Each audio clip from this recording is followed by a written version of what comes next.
Allah Subhanahu wa Ta'ala, yang mana pada hari ini kita semuanya masih diparingi sehat, masih diparingi kekuatan, rezeki, kebahagiaan kita semua, sehingga kita kumpul di sini dalam rangka acara insya Allah rutin dengan waktu kondisional yang diawali oleh Bu Umi.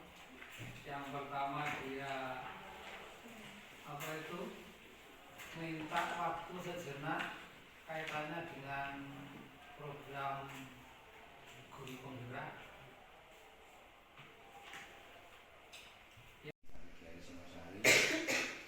Puji syukur kehadirat Allah Subhanahu wa Ta'ala, kita hari ini kita dapat melaksanakan programnya guru penggerak, sehingga nanti kegiatan ini nanti bisa berimbas ke Bapak Ibu guru sekalian.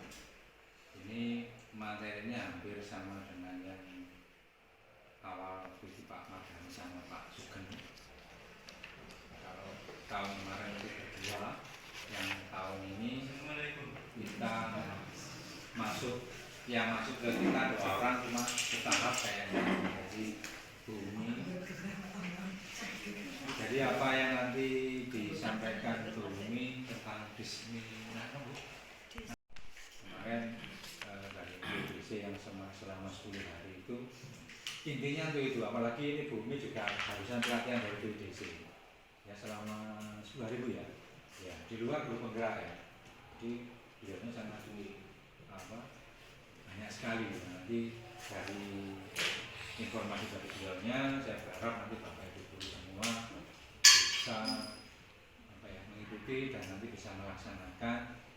Nanti kalau ada kesulitan monggo di sini kita sudah ada 3 guru penggerak, insya Allah beliaunya akan membantu. Karena kemarin di pengawas itu ada informasi mulai tahun ini itu ada sekolah-sekolah yang di situ ada guru penggerak, program-program yang tujuannya dengan budaya positif tadi yang dikembangkan oleh di sekolah.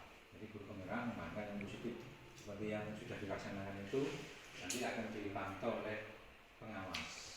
Nah, jadi itu salah satu poin nanti juga bisa masuk di rapat mutu sekolah. Jadi rapat itu kalau tahun-tahun sebelumnya itu kita yang isi dari pihak kantor, tapi sekarang yang isi adalah dari kegiatan kita di sekolah. Kalau kemarin seperti yang pelatihan kurikulum merdeka, saya nggak tahu. Nanti saya tanya ke Pak Rudi ya koordinatornya. Bu, ini sudah sampai berapa? Yang pelatihannya kan ada Pak ya. Nah itu. Terus kemudian kemarin ada pembatik ya, itu memang agak sulit ya, karena itu hubungannya dengan video ya, buat video. Saya juga sama kalau saya ketemu dengan komunitas saya di TKR itu biasanya Pak sampean kalau yang di kurikulum itu kalau yang hubungannya dengan pembelajaran itu yang terakhir sendiri kan ada aksi nyata itu kan ya. Ditanyakan kan ada poinnya 1, 2, 3 kalau saya nggak salah yang dibahas kita ngambil apa. Nah rata-rata teman yang di TKR yang saya tahu yang di sekolah lain itu ngambilnya yang di foto bukan di video. Nah itu sama ya, saya juga sama ya kemarin waktu di Masjid Lamun yang saya ambil waktu di foto waktu saya ngajar di belakang. Ya ini dari beliau-beliau yang ketiga yang guru penggerak ini cara bikin video apa supaya apik, nah itu bisa ditanyakan di situ. Jadi kita istilahnya saling mengisi. Ya monggo bertanya. Kalau ada kesulitan silakan di MGMP-nya, MGMP-nya belum oke silakan ke di guru-guru yang penggerak ini, insya Allah beliaunya akan dengan welcome akan membantu. Nah, tujuannya semua siswa ini senang, jadi senang di sini nggak sampai ada yang keluar ya. Karena kita panjenengan semua sudah berusaha semaksimal mungkin, baik itu guru, kemudian kita juga doa ikhtiar apapun, akhirnya ya alhamdulillah kita dikasih rezeki sama Allah Subhanahu wa Ta'ala sekitar, kalau tadi saya itu dapat dari Pak Mas sekitar 262 gitu ya. Jadi ini bagaimana caranya 262 ini tetap di sini ya, dengan yang kelas 1, kalau di kelas 2 dan kelas 3 yang kemarin selesai itu kan jumlahnya juga enggak ada 200. Jadi bagaimana caranya kita merubah mindset kita mengajar, kemudian menyenangkan siswa, bagaimana caranya supaya siswa ini tetap bertahan di sini ya. Jadi saya berharap nanti apa yang disampaikan di ini dapat menambah pengetahuan kita, nanti bisa kita laksanakan. Tahun depan mungkin ada yang mau ikut guru penggerak lagi dari Bapak Ibu guru setelah. Kalau kemarin saya ngomong dengan Bu Umi karena ada fasilitator. Setelah saya tanya sendiri, kalau kemarin kan agak beliaunya kayak Bu Uminya, Pak ini bisa enggak Pak saya ikut ke guru penggerak. Ternyata setelah beliaunya masuk kok sumringah gitu ya, senang kok, nggak apa yang kita bayangkan itu. Oh seperti itu ternyata enggak. Jadi beliaunya welcome sekali dari apa yang dilakukan. Memang rata-rata kalau guru penggerak itu yang paling banyak adalah SD ya, mulai zamannya Pak Mardhani ini sampai ke Bumi yang paling banyak adalah di SD. Kemarin itu fasilitatornya orang SD Permata Jingga ngajar di SMA. Kadang saya mikirnya gitu ya, kalau saya kan ngomongnya di produktif kan ya, apa ya, misalnya kan kalau di SMK yang ini ya sejajar, tapi jauh SD itu yes, apa penambahannya penguatannya aja yang nanti kita lakukan di sekolah. Itu aja yang saya sampaikan. Kemudian nanti saya mohon maaf nggak bisa dampingi karena saya harus ke Panjen ya, ke IPLT sana karena ada kegiatan yang harus saya hadiri. Itu aja, kurang lebihnya saya mohon maaf. Wassalamualaikum wabarakatuh. Terima kasih pada Pak Rudi yang sudah mengizinkan acara ini terlaksana, dan ini merupakan tindak lanjut daripada pertemuan kita yang sebelumnya itu Bapak Ibu. Jadi saya kemarin mengingat, saya harus melakukan diseminasi tentang budaya positif. Nah, saya mikir forumnya harus bagaimana ya gitu. Karena bisa online, bisa offline begitu. Terus karena saya mengingat acara pertemuan kita sebelum liburan kemarin, saya inisiatif untuk konsultasi dengan Pak Mardhani, Pak Rudi, dan Pak Dianto mengizinkan ini adalah pertemuan kita yang pertama. Terima kasih Bapak Ibu guru semuanya atas kehadirannya di sini. Sebelumnya saya mohon maaf jika nanti ada kesan kok Bu Umi menggurui ya. Nah, tidak bermaksud seperti itu Bapak Ibu. Jadi saya di sini menginformasikan atau menyampaikan apa yang saya dapat selama ini di modul di guru penggerak. Jadi di guru penggerak nanti itu ada 3 modul dan kita selesai modul 1. Nah, misalnya Bapak Ibu, ini kemarin saya juga cerita-cerita ya dengan adik itu ya. Kebetulan adik juga guru SD. Nah, kita pemikirannya memang juga berseberangan. Saya menyarankan, ayo melo guru penggerak karena temanmu Pak Fauzi itu sudah jadi pengajar praktek sama-sama guru SD-nya. Dia mempunyai pemikiran yang berseberangan dengan saya karena dia melihat dari teman-temannya, guru penggerak itu ternyata ngajari podoai. Nah, jadi image beberapa orang yang tidak kenal dengan apa itu guru penggerak itu, dilihat dari permukaannya, kok ternyata sama saja. Mungkin dari Bapak Ibu guru, Bu Umi ya kok podoai daripada yang sebelumnya. Nah, karena di sini masih istilahnya sepertiga tahapan yang sudah saya lalui, dan otomatis saya belum bisa untuk menggerakkan sekolah ini. Saya prinsipnya pertama, saya ingin di lingkup kelas saya dulu. Nah, jadi perubahan yang saya buat, saya inginnya nanti itu di kelas saya dulu. Dan kebetulan kemarin kan kita terbentur dengan liburan itu, nggih. Nah, jadi sekali lagi mohon maaf sebelumnya kepada Bapak Ibu guru semuanya, dan terima kasih atas kehadiran jenengan semuanya. Bapak Ibu semuanya adalah Bapak Ibu guru hebat di SMK PGRI Singosari. Nah, itu yang harus kita tanamkan, kita semuanya hebat. Oke. Terus apa kabar Bapak Ibu guru semuanya? Baik, alhamdulillah. Nah, Bapak Ibu, ke ruang akreditasi hari ini tujuannya apa? Menambah ilmu. Oke. Ada yang lain menghadiri undangan? Oke, saya setuju undangan dari Pak Rudi, ketua sertifikasi kita. Ada lagi yang lainnya? Oleh jajan, mohon maaf untuk jajan dipending dulu ya.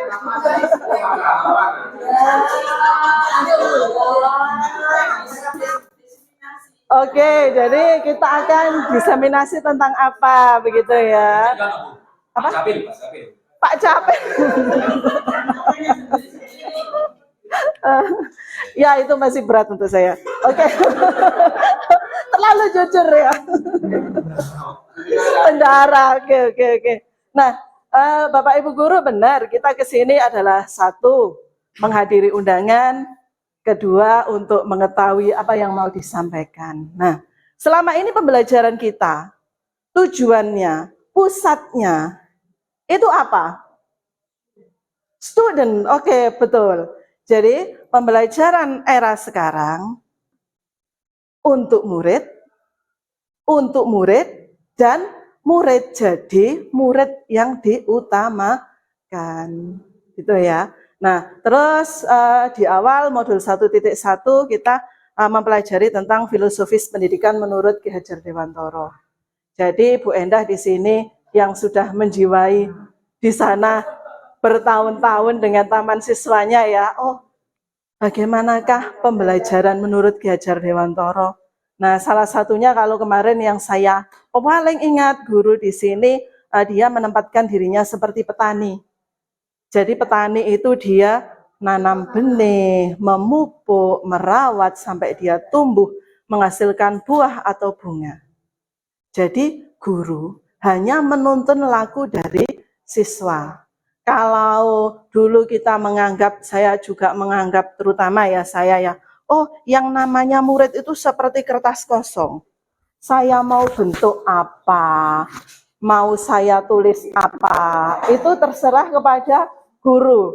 Kalau bilang kita sutradaranya, guru adalah sutradaranya. Kalau kemarin Pak Nadiem membuat kurikulum baru, kurikulum merdeka, ada yang berpendapat, oh yang namanya apapun kurikulumnya, cara mengajarnya tetap. Nah itu yang harus kita rubah. Mindset seperti itu harus kita rubah. Oke. Jadi yang namanya murid itu adalah laksana kertas yang sudah ada garis samar-samar. Kita harus menebalkan. Jadi potensi pada anak-anak itu harus kita tebalkan. Nah, terus tentang budaya positif. Apa itu budaya positif? Nah, di sini pertama yang saya sampaikan adalah tentang perubahan paradigma belajar. Nah, secara umum perubahannya dari teacher center menuju student center. Jadi pembelajaran berpusat kepada guru dialihkan ke pembelajaran berpusat kepada murid.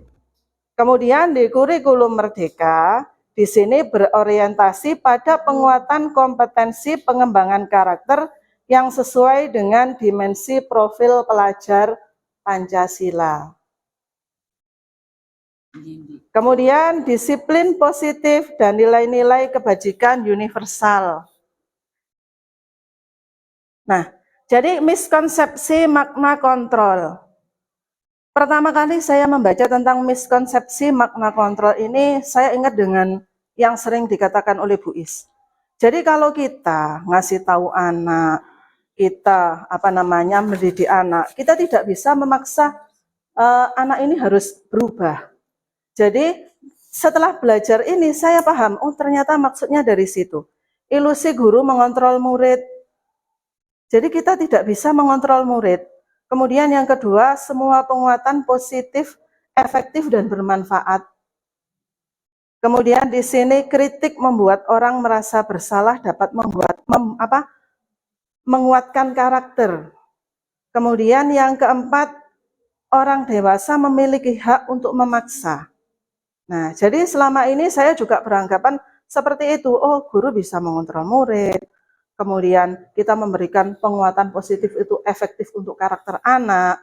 Kemudian di sini membuat rasa bersalah anak. Kalau kita mikirnya, oh kalau anak itu paham dengan rasa bersalahnya, dia akan melakukan yang lebih baik lagi. Nah, kemudian kita di sini ada perubahan dari stimulus respon menjadi teori kontrol. Nah, jadi kita harus menyadari bahwa yang namanya murid kita kebutuhannya itu tidak sama. Kemudian setiap orang memberi gambaran yang berbeda. Kemudian kita berusaha memahami pandangan orang lain terhadap dunia. Kemudian semua perilaku memiliki tujuan. Jadi orang atau anak berperilaku positif atau negatif, sebenarnya mereka punya tujuan. Tujuan yang berbeda. Jadi kita tidak namanya kita berbuat, berbicara, itu kan mesti tujuannya apa gitu kan ada ya. Kemudian hanya Anda yang bisa mengontrol diri Anda. Jadi seperti anak-anak, kita memberitahu keputusan ada di tangan anak. Anak akan melaksanakan atau tidak melaksanakan. Anak akan mengabaikan atau tidak mengabaikan. Kemudian di sini kolaborasi dan konsensus menciptakan pilihan-pilihan baru. Jadi di sini untuk kemajuan dan perkembangan peserta didik, kolaborasi tetap diperlukan dan itu menjadi kunci utama seperti di profil pelajar Pancasila yang kita harapkan kan seperti itu. Kemudian disiplin positif. Nah, jadi jika kita bicara tentang disiplin, yang ada di benak kita apa? Yang pertama. Kemudian yang kedua, dilihat dari sudut pandang budaya. Kemudian yang ketiga, Ki Hajar Dewantara. Kemudian yang keempat, Dayen. Bu Moconi gimana ya Bu Susana ya? Oke, kemudian di situ. Nah, yang terbayang di benak kita, yang pertama tentang disiplin. Berarti ada kaitannya dengan tata tertib, keteraturan, kepatuhan pada peraturan, dan ini nanti ada hukuman untuk yang melanggar. Kemudian kalau menurut Ki Hajar Dewantara, kita balik ke situ lagi Bapak Ibu. Jadi modul yang saya pelajari di 1.1 sampai 1.4, Bapak Ibu yang tidak ikut guru penggerak, ini sudah ada di PMM Bapak Ibu. Ya, jadi seperti filosofi pendidikan menurut Ki Hajar Dewantara itu sudah ada di PMM. Kemudian di sini menurut Ki Hajar Dewantara disiplin berasal dari motivasi internal. Jadi disiplin diri. Nah, apa itu nanti dibahas. Kemudian sudut pandang budaya dilakukan seseorang untuk mendapatkan kepatuhan. Kemudian kalau menurut Dian tadi yang namanya disiplin maknanya adalah belajar. Kemudian kenapa di sini saya memperlihatkan gambar siapa ini? Saya sampai lupa. Habibur Rahman ya. Nah, ini kemarin saya foto itu pada saat dia itu tidak memakai spion. Nah, jadi itu fokusnya sebenarnya ada di spionnya. Kemudian ini kemarin untuk foto yang kedua adalah anak yang terlambat ini ya. Nah, jadi maksudnya disiplin, apa itu disiplin positif? Di sini mempelajari bagaimana cara kita mengontrol diri dan bagaimana menguasai diri untuk memilih tindakan yang mengacu pada nilai-nilai yang kita hargai. Seseorang memiliki disiplin diri berarti mereka bisa bertanggung jawab terhadap apa yang dilakukannya karena mereka mendasarkan tindakan mereka pada nilai-nilai kebajikan universal. Kemudian kebajikan. Nah, kita pertama seperti di kurikulum Merdeka bahwa karakter yang ingin disampaikan atau yang ingin dicapai oleh pelajar Indonesia adalah profil pelajar Pancasila.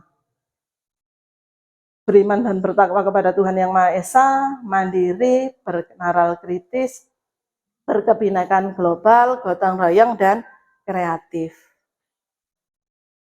Kemudian di sini dari primer years program juga ada kebajikan universal apa saja. Kemudian di sini pilar karakter. Nah, menurut IHF juga ada. Cuma kalau saya lebih enak ke profil pelajar Pancasila saja, biar kita nggak banyak-banyak yang ada di pikiran. Kemudian teori motivasi, hukuman, penghargaan, dan restitusi. Nah, motivasi untuk menghindari ketidaknyamanan atau hukuman. Kemudian untuk mendapatkan imbalan atau penghargaan dari orang lain, ini motivasi ekstrinsik.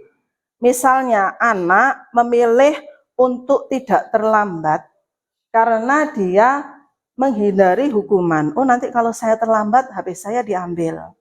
Kemudian yang kedua untuk mendapatkan imbalan atau penghargaan dari orang lain. Nah, misalnya anak-anak tidak terlambat atau tepat waktu cek, oh aku iki loh anak yang disiplin. Jadi itu maksudnya motivasi ekstrinsik. Kemudian motivasi intrinsik berasal dari diri kita sendiri. Jadi motivasi ini tujuannya untuk menjadi orang yang diinginkan dan menghargai diri sendiri dengan nilai-nilai yang dipercaya. Maksudnya di sini anak melakukan disiplin datang tepat waktu karena anak-anak percaya. Oh, disiplin ini memang benar. Oh, disiplin ini memang sesuai dengan aturan. Oh, disiplin ini bisa menjadikan kita anak yang tertib, anak yang kuat, anak yang tangguh. Jadi berasal dari dirinya sendiri. Kemudian hukuman dan penghargaan. Nah, ini kembali lagi ke yang kemarin. Bu Umi, nah ini Bu Is lagi, kebetulan yang sering ngobrol di ruang guru itu Bu Is, tentang anak. Nah, memberikan hukuman dan penghargaan itu ternyata bukan hal yang baik. Jadi misalnya penghargaan, oh anak ini dikasih uang 20.000 pada saat tidak terlambat, oh anak ini dikasih uang 100.000 karena ranking 1. Ternyata penghargaan dan hukuman itu sama tarafnya. Jadi dia akan mematikan dari potensi si anak. Jadi anak itu hanya akan, oh kalau ada hukuman, saya akan berbuat baik. Kalau tidak, dia akan kembali ke dirinya sendiri. Oh saya kalau dikasih penghargaan, saya akan baik. Kalau tidak dikasih penghargaan, balik meneh. Nah, kita menyebutnya di sini identitas gagal hukuman itu. Kemudian identitas sukses. Nah, disiplin, ada konsekuensi, ada restitusi. Jadi di sini sekali lagi yang namanya kita itu belajar sepanjang hayat ya Bapak Ibu ya. Dan kita itu belajar tidak hanya dari guru penggerak saja. Di YouTube memang banyak, cuma kalau di YouTube itu kita kan belajar mandiri ya. Seperti di PMM kan juga belajar mandiri. Jadi yang namanya di PMM saya dan teman-teman yang lain mungkin terganjalnya di aksi nyata. Oh, modul 1 selesai, tapi aksi nyatanya belum dilaksanakan. Tapi dengan guru penggerak kita itu dipaksa. Seperti saya dipaksa, oh modul 1.1 sudah selesai, harus ada aksi nyata. Sampai 1.2, 1.3, sampai 1.4. Terpaksa, seperti menularkan seperti ini. Tantangan terbesar adalah diri kita sendiri. Jadi seperti saya mau membuat acara ini, mau melakukan diseminasi ini, setannya banyak di pikiran saya, di hati saya. Oh, gelem apa enggak ya engko, teman-teman? Sebenarnya teman-teman itu mendukung, cuma kan kita yang pikiran kita yang negatif-negatif itu dulu yang mendahului, itu yang menghambat. Kemudian selanjutnya di sini keyakinan kelas. Mengapa bukan peraturan kelas? Nah, jadi keyakinan kelas. Apa itu keyakinan kelas? Seperti di sini nanti akan diilustrasikan.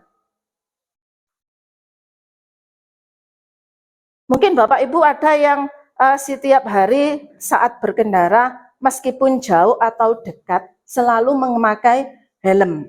Nah, nggih Bu Iduk, Bu Iduk kalau dekat pakai helm tidak? Kenapa kok memakai helm? Nyaman. Nyaman. Apa lagi? Biar aman. Apa Pak Prima? Nyaman. Aman. Nah, jadi di sini nilainya yang diyakini oleh Pak Prima dan Bu Idu aman dan nyaman. Jangan karena walah cedak liwat mburi akhirnya tidak memakai helm. Nah, itu kan jadi maksudnya itu benar. Jadi nilai keyakinan yang diyakini oleh Pak Prima memakai helm untuk keamanan. Bawa dompet, STNK, SIM, uang Itu yang lain-lainnya itu Pak ya. Oke, sip. kan bisa Yang bisa dihubungi gitu ya. Iya, oke. Pak Prima memang the best.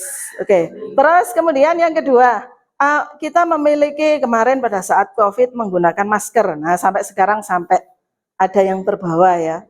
Sampai kemarin pada saat PSG ada yang terbawa.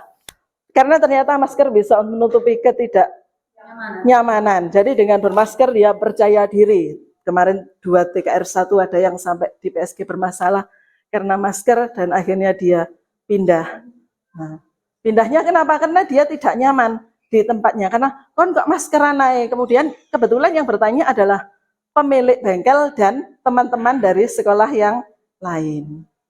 Nah, ternyata masker memang meningkatkan kepedean juga. Jadi di sini yang kedua, kemungkinan jawaban adalah untuk kesehatan atau keselamatan. Nah, jadi kalau kita yakin seperti saya, sebenarnya ya benar sih, maskeran untuk kesehatan ya. Cuma kan kalau saya kan ini, gak bisa ambekan. Nah, itu berarti motivasi intrinsik dari diri saya kurang kuat. Satu lagi Bu, fungsi masker untuk menutupi kelemahan. Contohnya brengosnya sudah, ini kan Ketutup ya. untuk keindahan juga itu. Untuk keindahan estetik biar pede ya, kayak benar. Kemudian pembentukan keyakinan kelas. Nah, jadi nanti keyakinan kelas ini bisa dilaksanakan di kelas, bisa dilaksanakan di sekolah. Nah, keyakinan kelas di sini bersifat abstrak daripada peraturan. Lebih rinci dan konkret kalau peraturan seperti itu. Kemudian keyakinan kelas berupa pernyataan-pernyataan universal. Kemudian pernyataan keyakinan kelas senantiasa dibuat dalam bentuk positif. Nah, jadi pertama kali saya ikut guru penggerak, ternyata ada yang namanya inquiry apresiatif. Nah, di situ kita memunculkan nilai-nilai dari positif. Nilai-nilai positif dari anak. Kalau selama ini kita bilang, seperti saya sendiri juga seperti itu. Oh, anjane areke koyo ngono. Oh, anjane areke nakal. Oh, anjane areke tidak punya sopan santun. Mulai sekarang saya berusaha untuk menghilangkan pemikiran dan kalimat yang negatif itu.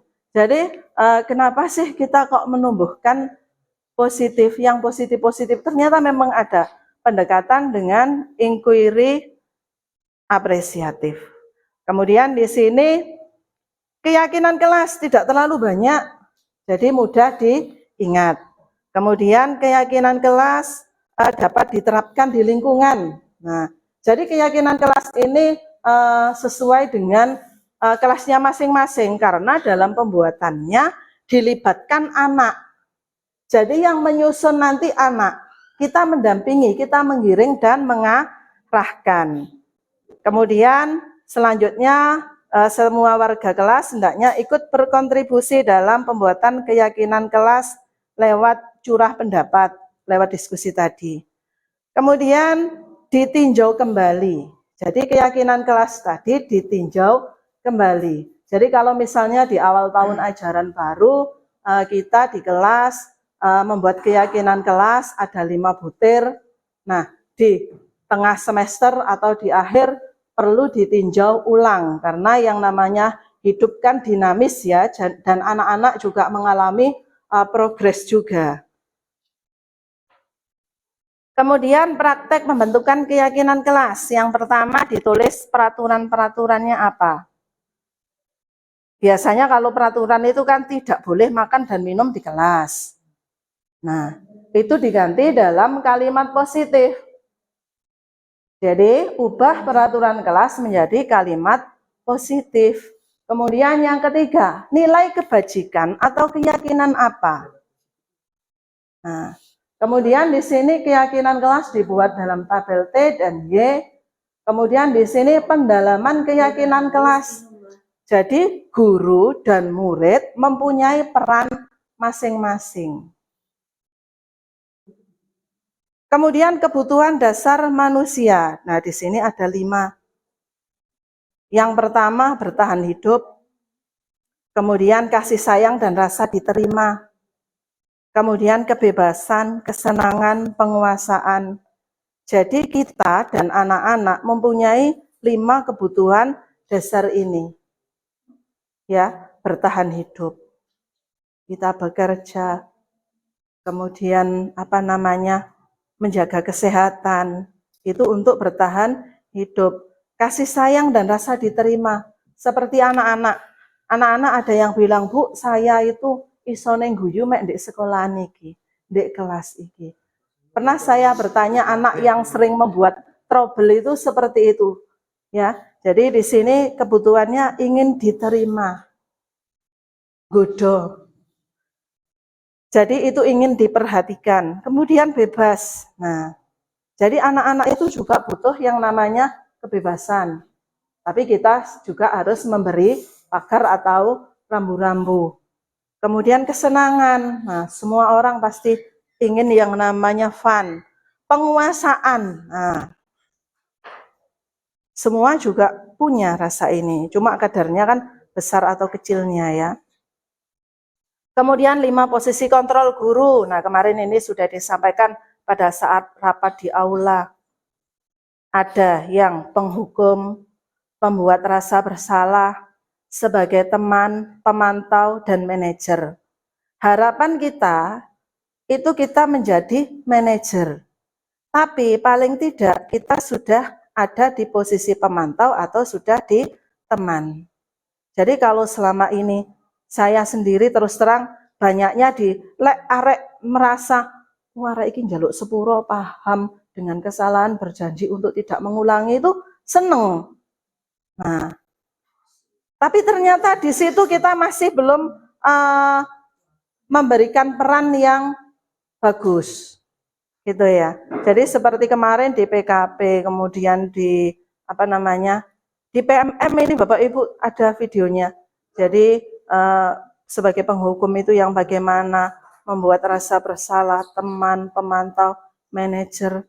Nah, saya berharap saya sendiri ingin ke arah sana. di variasi Pak ya, oke. Kemudian segitiga restitusi. Nah, kemarin saya tanya Bu Wirin. Bu Wirin, dalam menyelani yang chapter 6 tadi itu. Chapter 6 nanti ada tanya jawab sama diskusi sama sharing-sharing Bapak Ibu. Nah,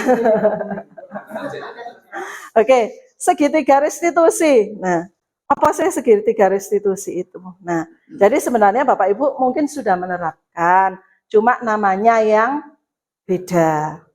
Oke, jadi segitiga restitusi proses menciptakan kondisi murid untuk memperbaiki kesalahan mereka sehingga bisa kembali ke kelompok mereka dengan karakter yang kuat.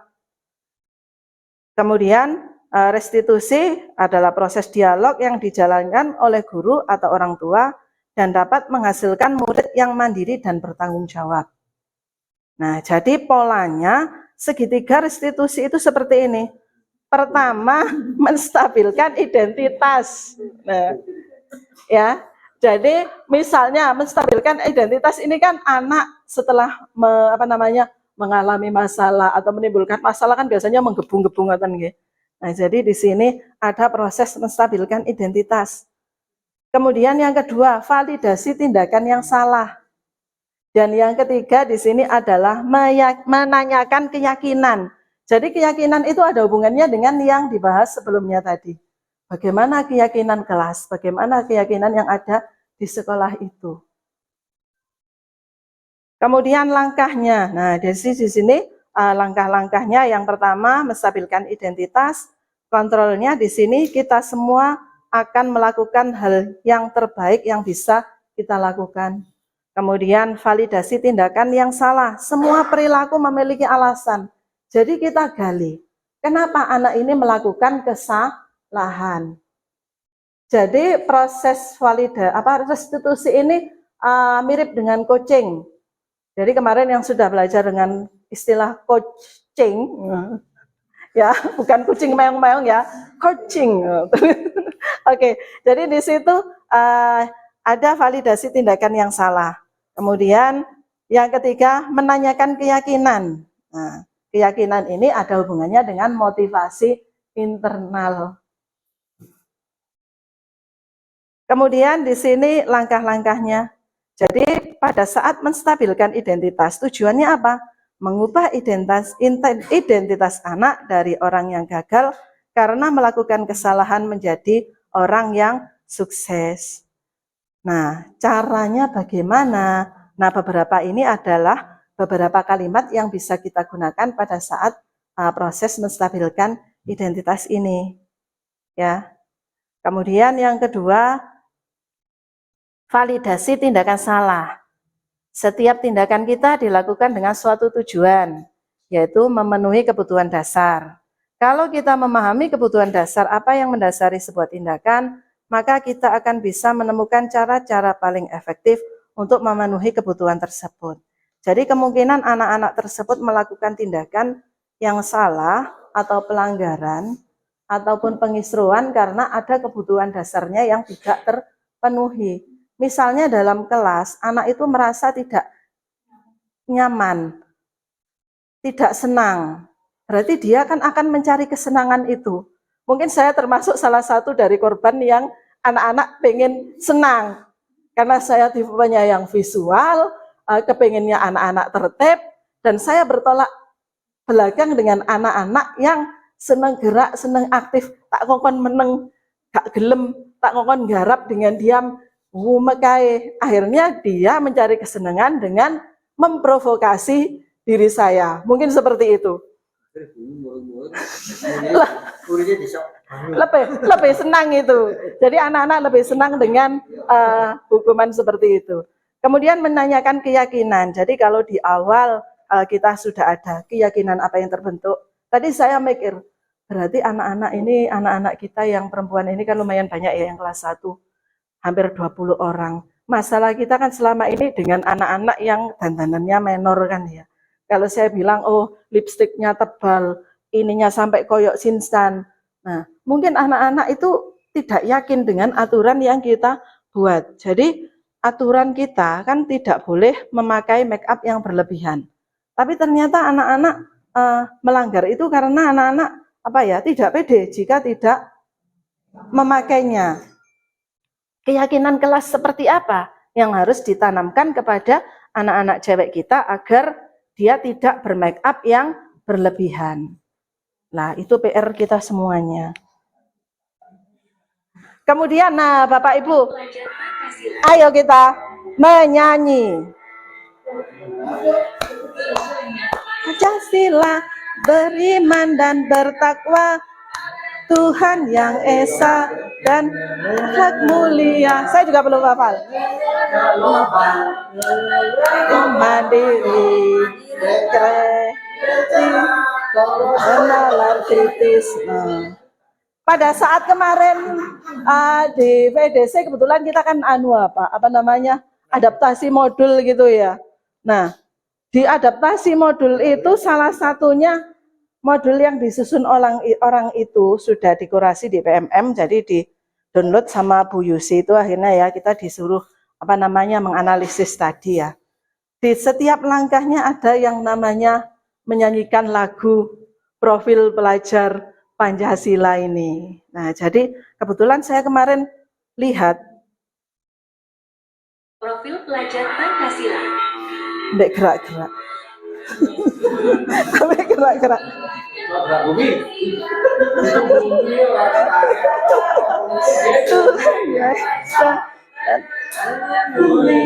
Sampai menghafalkan kita. Kreatif dan berkritis. kasih, beriman dan bertakwa, Tuhan yang Esa mulia. Engkau yang mandiri, kreatif dan bersalah. Bapak Ibu, saya tadi pagi itu menghafalkan. Saya sudah bisa, ternyata di sini saya KO.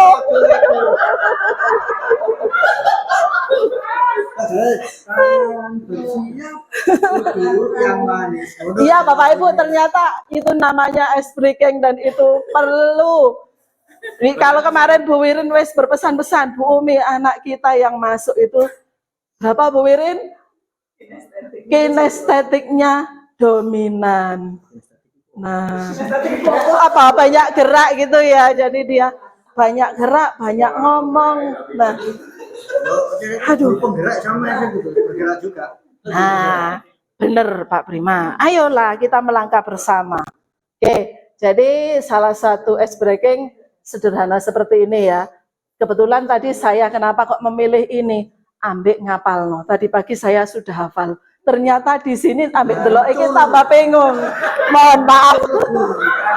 Intinya,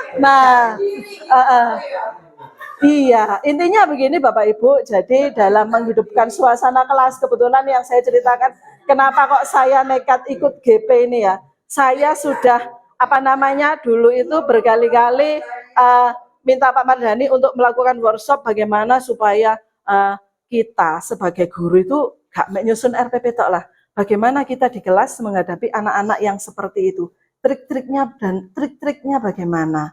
Karena terus terang saya butuh sekali itu. Kalau saya lihat di di TikTok, itu kan koyoknya penak, tapi untuk diaplikasikan sulit gitu ya. Terus di guru penggerak, paling gampang itu adalah pada saat loka. Loka itu sangat menyenangkan. Jadi kita ke sana itu datang untuk belajar. Benar? Untuk belajar? Bukan. Jadi kita ke sana untuk bersenang-senang Bapak Ibu. Nah, jadi yang namanya di sana saya melihat, oh bagaimana sih cara pembelajarannya, termasuk ada ice breaking-nya, termasuk bagaimana mengelola kelas. Kalau loka itu kebetulan Pak, beda-beda. Jadi kebetulan loka 0 kemarin kita di SMA Bulawang, kemudian SMA Negeri, kemudian loka 1 di SMPN Negeri 4 Kepanjen, karena kita kan kabupaten Pak. Kemudian loka 2 kemarin di sini, SMKN 2 Singosari. Di sini kok kan PGRI. Lah, itu BPGP yang menganukan. Nggih. Ngoten.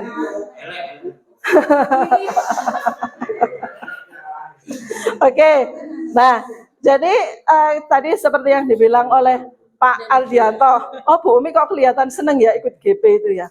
Ya kita nikmati saja alurnya Bapak Ibu. Yang penting yang namanya iya Bapak Ibu. Jadi yang namanya di loka 1 kita makannya jam 9 ada snack, siang ada makan siang, sore ada snack. Nah, monggo jadi Bapak Ibu yang belum daftar angkatan 10. Jadi kalau kemarin katanya angkatan 10 itu adalah angkatan terakhir, tapi ternyata enggak. Ternyata sampai angkatan 13. Nah, jadi di situ kemarin teman saya yang dulu ngajar di SMP Lab, sekarang pindah ke SD itu, kebetulan dia PP di kota, dan kebetulan dia untuk angkatan 12 akan jadi fasil. Saya bilang, loh, jari ini sampai angkatan 10. Enggak Mbak, ternyata sampai angkatan ke 13. Jadi monggo Bapak Ibu silakan bergabung dengan guru penggerak. Kita nanti seneng kok di sana, banyak manfaatnya. Kemudian kita kembali ke selanjutnya. Nah, jadi kenapa Pak Bu Nina? Kenapa? Oke. Nah, kita ke pengalaman penerapan budaya positif. Nah, yang pertama perubahan paradigma tadi. Jadi kalau yang namanya budaya positif tadi salah satunya perubahan paradigma, belajar dari teacher center menuju ke student center. Kemudian saya sudah berusaha untuk ke arah sana, cuma ya memang ibaratnya 100 meter saya masih ada di 10. Tidak masalah, yang penting sudah bergerak dari titik nol. Jadi. Kemudian yang kedua, disiplin positif. Kemudian 5 dasar kebutuhan manusia. Kalau untuk pemenuhan 5 kebutuhan dasar manusia ini BP wali kelas sudah ahlinya. Kemudian 5 posisi kontrol guru. Jadi masing-masing kemarin sebelum belajar ini Bu Susana kemarin juga lebih dulu bercerita, oh ternyata saya ada di posisi pemantau setelah membaca di PMM. Nah, kebetulan saya diam saja karena saya masih di posisi pemberi rasa bersalah. Nah, kemudian perubahan paradigma belajar. Nah, tadi yang sudah saya sampaikan dari student center, kita belajar. Kemudian disiplin positif. Nah, ini nanti di skip dulu.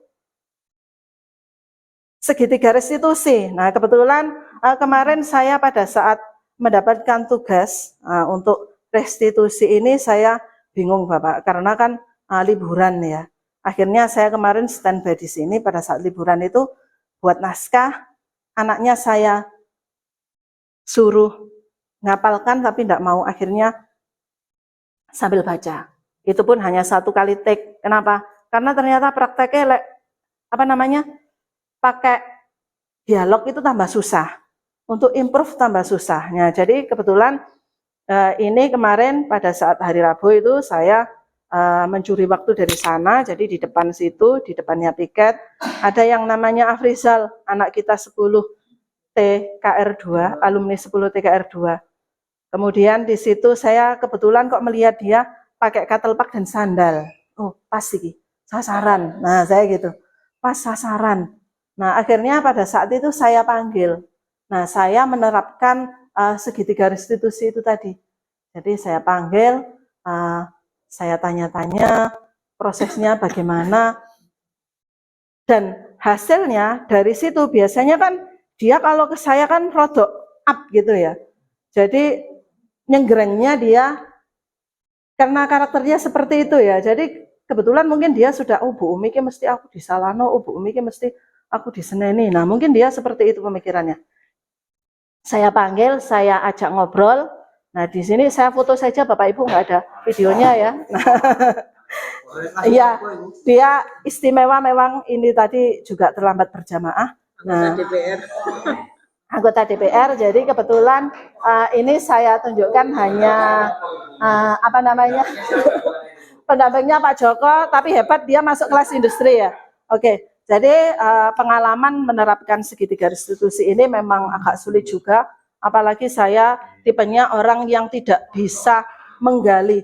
Maksudnya gini, kalau anak itu saya rasa dia tidak mau dibantu, tidak mau bekerja sama, saya sulit untuk masuk.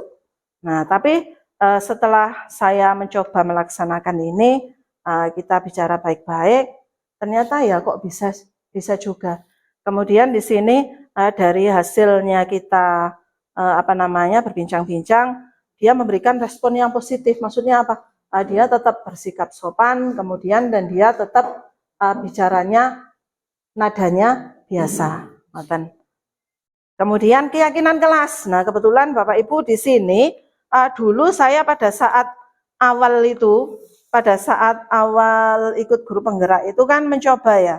Oh, kesepakatan kelas, kesepakatan diskusi. Ini kebetulan saya terapkan di 10 TOI 2. Jadi di sini curah pendapat dari anak-anak yang melontarkan peraturannya apa saja, dan di sini ada temannya yang menuliskan. Nah, ternyata setelah saya belajar sendiri tentang keyakinan kelas ini, maksud dari keyakinan kelas itu bukan yang seperti ini. Jadi ini masih tahap awal. Jadi kemarin saya belum bisa bercerita di kelas karena saya belum praktek, tapi di sini saya bercerita membuat keyakinan kelas pada saat kita loka yang kedua kemarin. Jadi kita dipandu oleh PP-nya, kebetulan anggota kelompoknya ada 5 orang. 1 orang pertama bertugas untuk menuliskan atau memimpin diskusi tentang peraturan-peraturan apa saja yang harus ada di kelas itu. Tidak boleh makan dan minum, kemudian di sini ada tidak boleh jahil.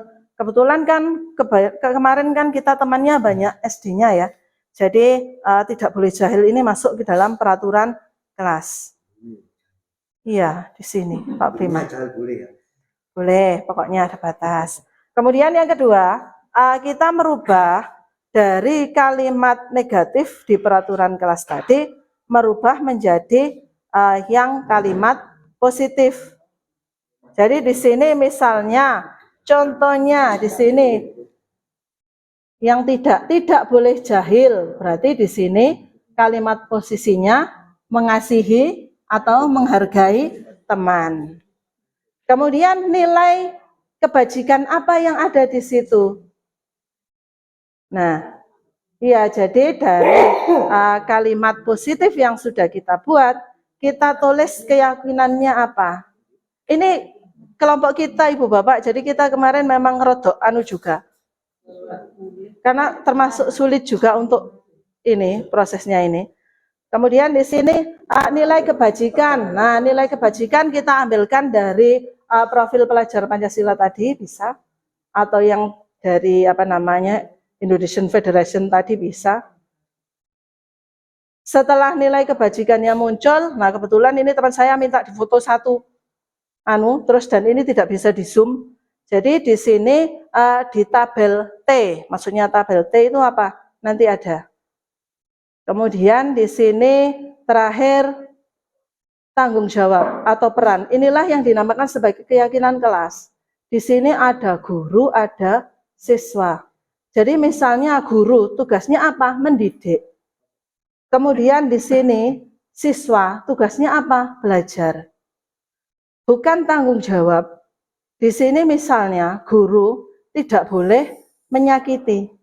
Kemudian siswa tidak boleh nggarai. Nah, jadi tanggung jawab atau peran inilah yang akan dibuat nanti di awal tahun ajaran baru di kelas.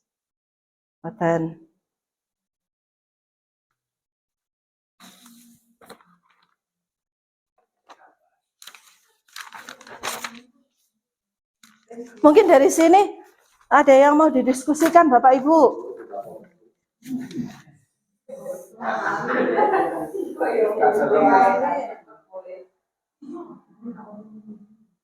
Mungkin ada yang perlu didiskusikan.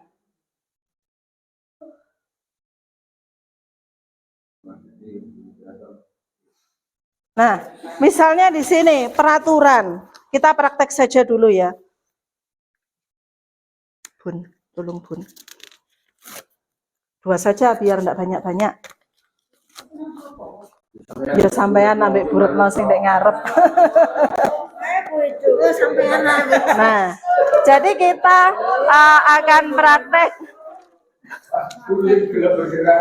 Kita akan praktek membuat keyakinan kelas. Nah, kebetulan kertasnya kecil. Nah, tidak apa-apa. Kita praktek saja Bapak Ibu. Peraturannya. Nah, mungkin di kelas itu kita peraturannya apa di kelas? Jadi kita pertama buat peraturannya dulu.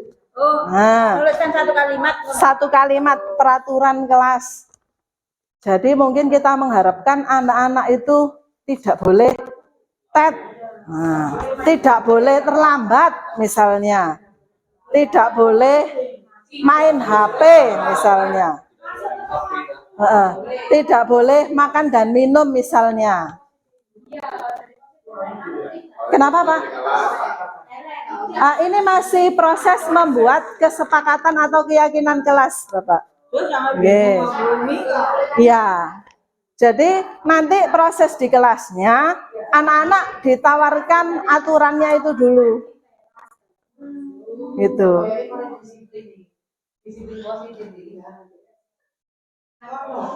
Jadi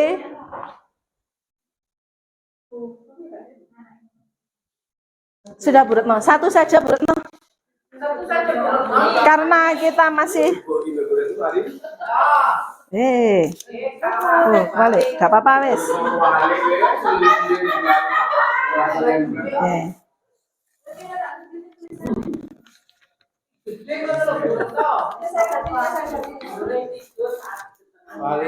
Yang mana yang mana? Itu saja.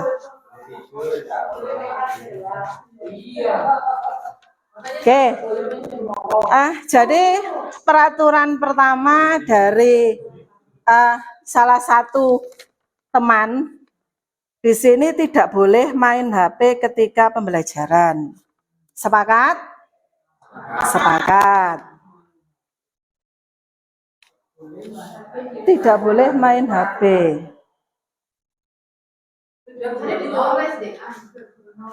Terima kasih Bu Retno ya.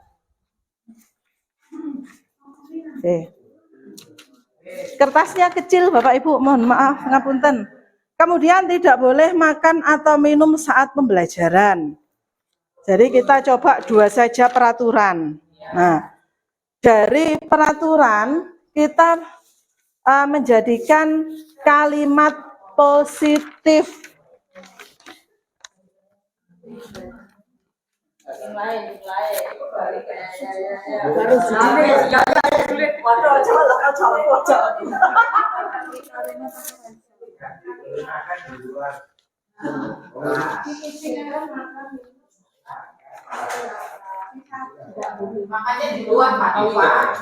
Jadi di sini apa namanya? Peraturannya yang pertama tidak boleh makan atau minum saat pembelajaran. Kemudian Pak Mardhani mau merubah yang mana? Yang HP. Pak Nova berarti yang makan. Seneng mangan gak iki koyo.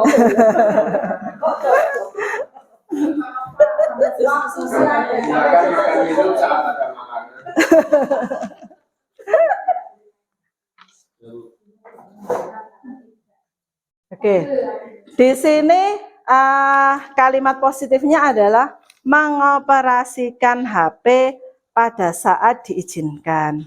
Jadi misalnya ada tugas, sepakat nggih? Balik Pak Nova. Bisa kok lemik.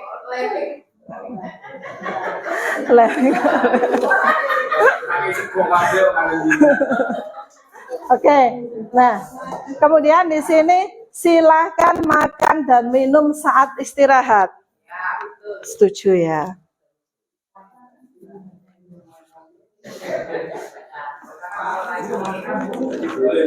Nah, sekarang kita ke poin ketiga. Di saat peraturan sudah dibuat, sudah disepakati oleh semua anggota kelas, kita buat kalimat positifnya. Seperti tadi, tidak boleh makan atau minum saat pembelajaran. Berarti kalimat positifnya silakan makan minum saat istirahat. Kemudian peraturan tidak boleh main HP ketika pembelajaran. Kalimat positifnya mengoperasikan HP saat diizinkan. Oke. Nah, langkah ketiga kita menentukan nilai kebajikan. Jadi di sini nilai kebajikannya untuk makan minum saat istirahat dan mengoperasikan HP pada saat diizinkan itu apa? Mohon Bu Wirin untuk yang suara apa?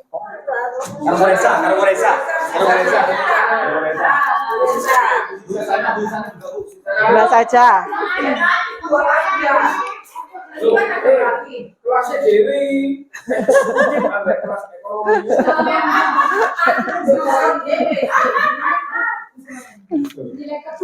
Jadi nilai kebajikannya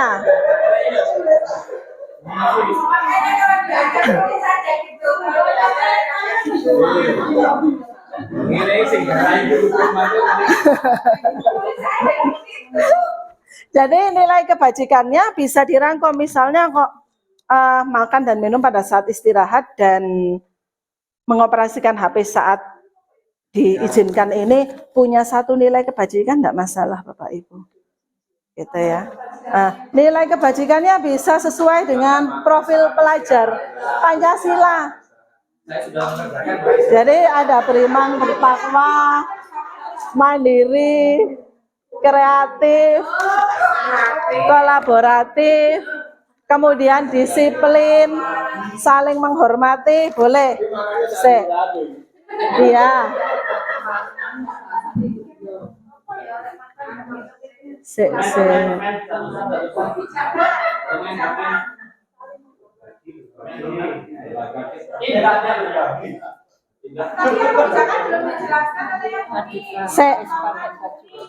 Nilai kebajikan.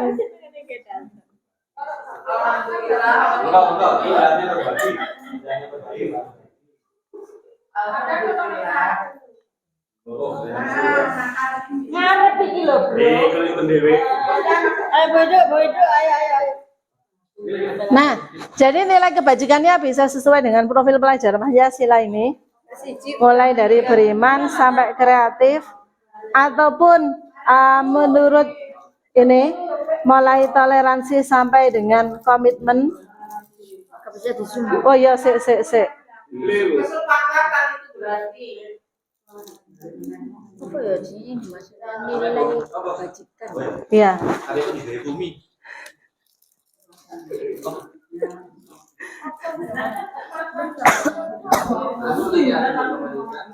Makan dan minum ada waktu, berarti termasuk yang mana?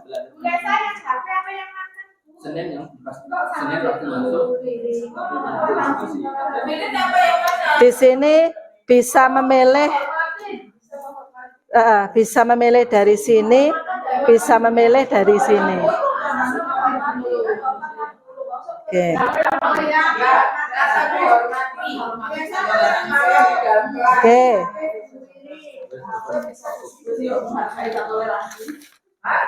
Berarti dijadikan satu.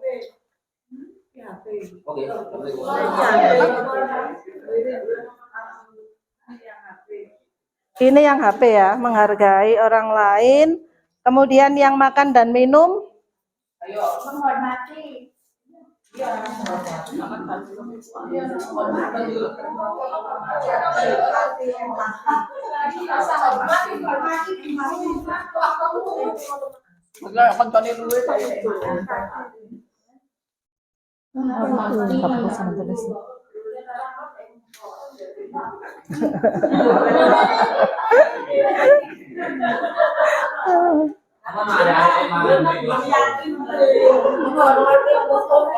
boleh makan di kelas. Yang biasanya ngajar murid-murid lain arah-arah malah bebas.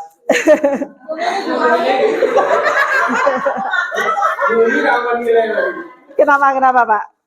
Nilai yang habis 3 sama nilai. Berarti yang habis 3 dihitung jumlahnya berapa Pak? Kalau jumlahnya 100 mencukupi boleh ya. Oke. Kemudian diisi tabel T. Pertanyaannya nanti Pak Prima. Nah.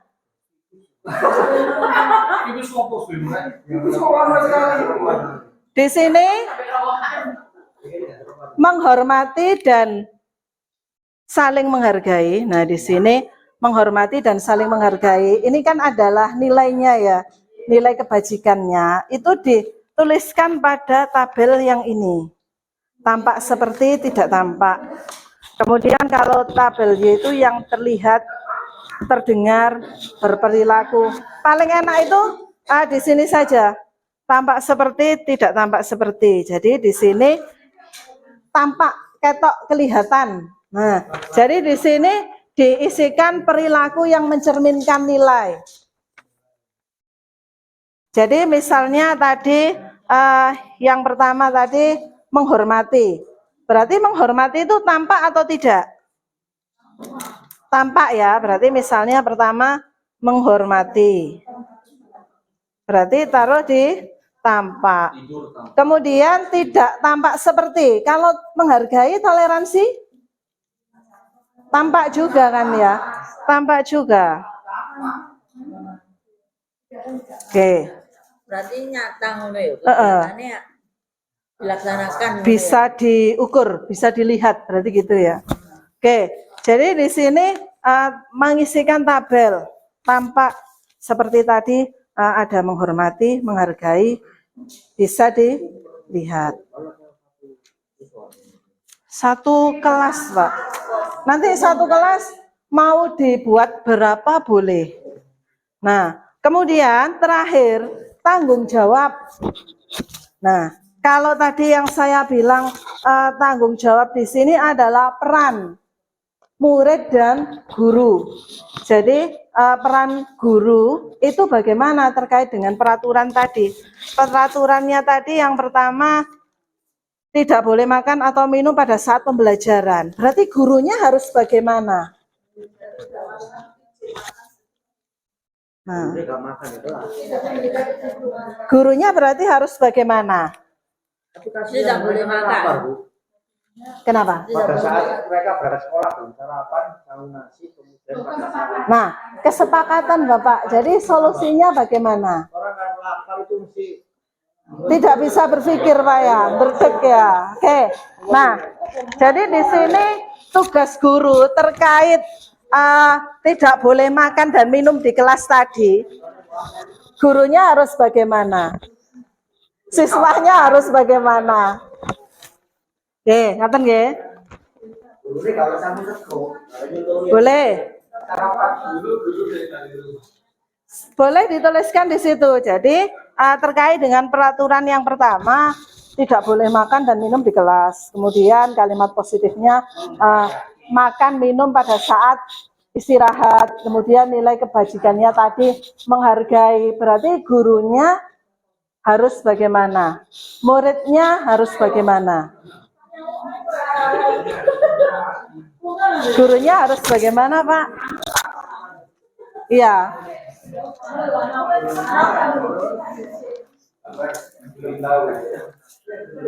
Gurunya harus bagaimana?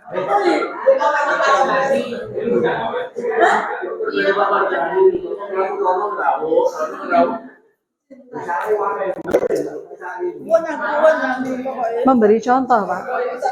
Kesepakatan yang harus dibuat di kelas itu. Jadi misalnya dari peraturan tidak boleh tadi, kemudian kita ada solusi dari semuanya. Oh, ada jadwal, Bu. Boleh saat istirahat misalnya. Berarti gurunya harus bagaimana, muridnya harus bagaimana. Makan dan minum saat istirahat. Nah, di sini dari Pak Rudi, guru tugasnya salah satunya adalah memberikan contoh makan dan minum pada saat istirahat. Boleh, tergantung kesepakatannya, Ibu. Benar. Kemudian siswanya harus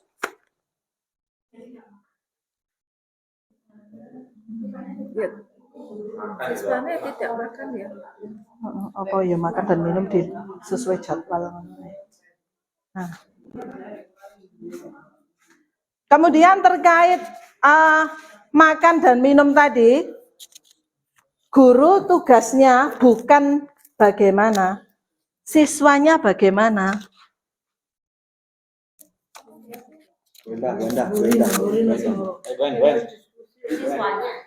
Iya. Berarti tidak makan dan minum sebelum istirahat ya. Oke, jadi guru di sini tugasnya memberi contoh makan dan minum pada saat istirahat. Kemudian siswanya tidak makan sebelum jam istirahat.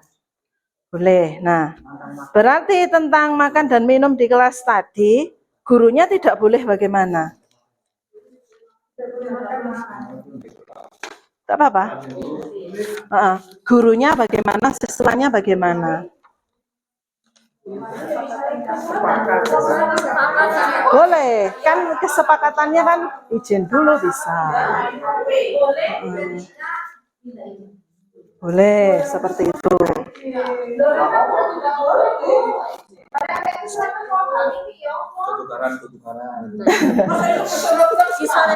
Ini gambaran kita menyusun di apa namanya? Ya, di kelas. Nanti di kelas mesti juga ada perdebatan Ibu Bapak.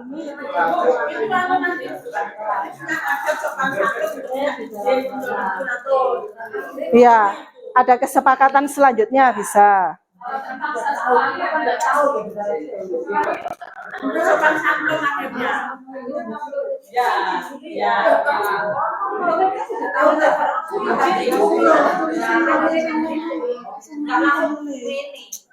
Benar. Dalam? Tidak boleh. Tidak boleh. Ini gurunya ya? Iya. Masa makan obat?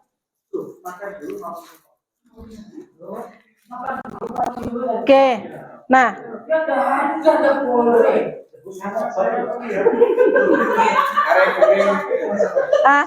Jadi Bapak Ibu nanti pada saat menyusun keyakinan kelas di kelas, itu jumlahnya terserah dengan kebutuhannya berapa. Cuma yang perlu diperhatikan itu harus muncul dari anak-anak sendiri. Seperti ini tadi kita latihan saja kan dari satu orang dengan orang lainnya berbeda.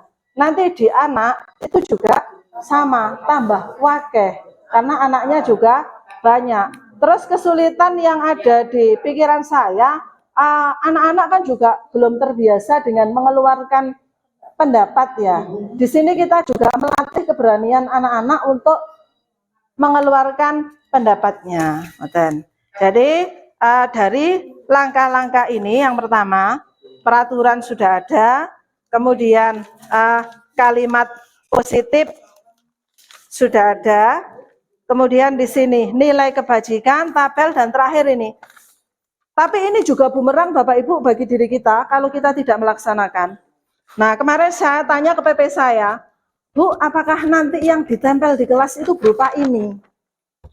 Iya Bapak Ibu, jadi yang namanya keyakinan kelas itu yang ini. Jadi tanggung jawab atau peran dari guru dan siswa.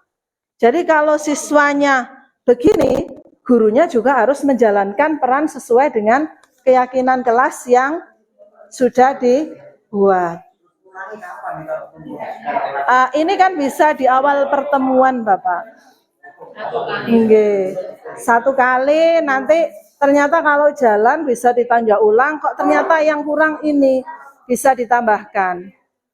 Sekali lagi mungkin ini bisa diterapkan di sekolah juga, seperti tadi saya bilang tentang kosmetik itu ya. Nah, jadi karena anak-anak tidak yakin kalau kosmetik itu belum saatnya bagi pelajar SMA. Cuma bentuk keyakinan yang bagaimana kan itu harus dipikirkan bersama. Kalau dari satu sisi kan belum. Maten. Tante delok film Korea. Iya, kalau Korea saja ini nggak begitu menor, Bu Retno. Iya, kalau kita lihat stylenya drama Korea kan dia bukan yang menor gitu kan, malah yang naturalis gitu kan ya. Oke. Siapa yang main? Tergantung kondisi. Kalau malam Jumat pasti main. Tergantung kondisi Bu Bapak. Oke, betul. Nah,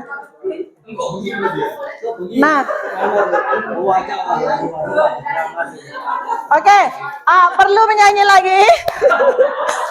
Belajar Pancasila, beriman dan bertakwa pada Tuhan yang Esa, berkebinekaan global, gotong royong mandiri, kreatif dan bernalar kritis.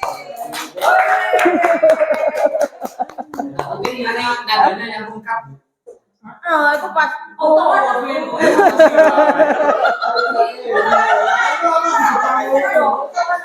Kenapa?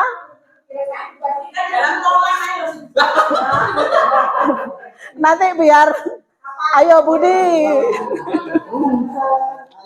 Oke, Bapak Ibu mungkin ada yang disaringkan tentang keyakinan kelas ini. kalau bangunin. Sing slide berapa Terus tadi? kayak momentum aku. Oh, saya nambut tuh. Slide 6. Sebentar, Pak. Saya tertarik. Chapter 6, chapter 6. Ya enggak melu kira kira iso ini ya. Ngono ya. Iya. Chapter 6. Ini 4. Nah, itu. Ya sebelahnya. Nah ini kontrol guru ini tadi, Bukan, Pak. yang terusnya. 6 katanya. 34 itu. Oh, tabelnya. Oke. Dibesarkan. Itu. Di sini loh. Bapak Ibu, saya kemarin pada saat rukal saja, pada saat pemateri disuruh share screen. Gak bisa. Akhirnya dipandu.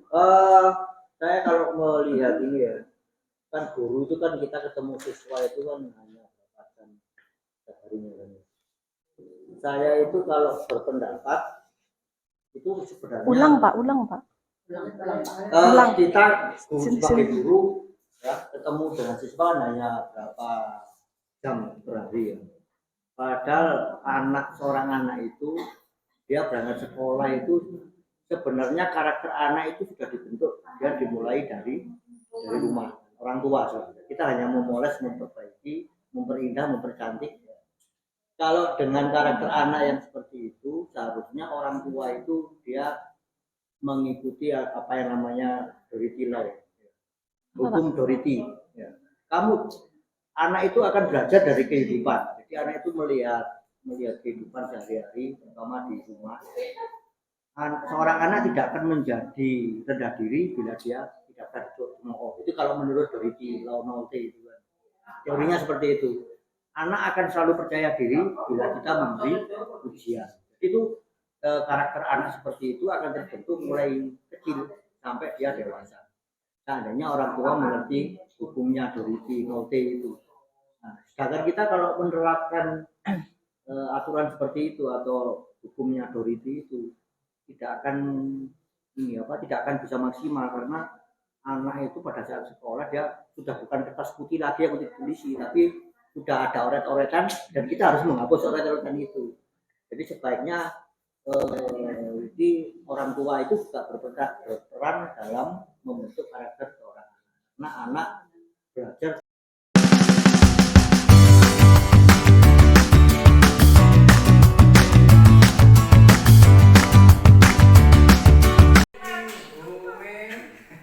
yang telah memberikan banyak hal kepada kita semua. Semoga apa yang disampaikan nanti bisa bermanfaat bagi kita semua. Amin. Guru-guru semoga PGRI Singosari sehingga SMA PGRI Singosari semakin jaya. Amin. Jaya. Bapak Ibu guru ini kan masih semangat ya. Kemarin kita kan sudah sepakat sama Bapak Mardhani karena akan menyampaikan beberapa hal. Monggo sedikit. Sama-sama sedang menyampaikan mengajak bersama kepada Allah. Yang pertama, ilmu yang kita dapatkan sekalipun ini praktek beliau, tetapi mudah-mudahan menjadi ilmu kita semuanya. Sekaligus harapan kita mudah-mudahan sudah waktunya kita semuanya tanpa terkecuali semua guru SMK PGRI Singosari untuk bisa bersama-sama melakukan sebuah perubahan yang tentunya kita lihat pada kondisi anak-anak kita semuanya. Mudah-mudahan menjadi amal terbaik kita dan mudah-mudahan Allah Subhanahu wa taala memberikan kemudahan kepada kita untuk bisa berubah lebih baik. Al-Fatihah.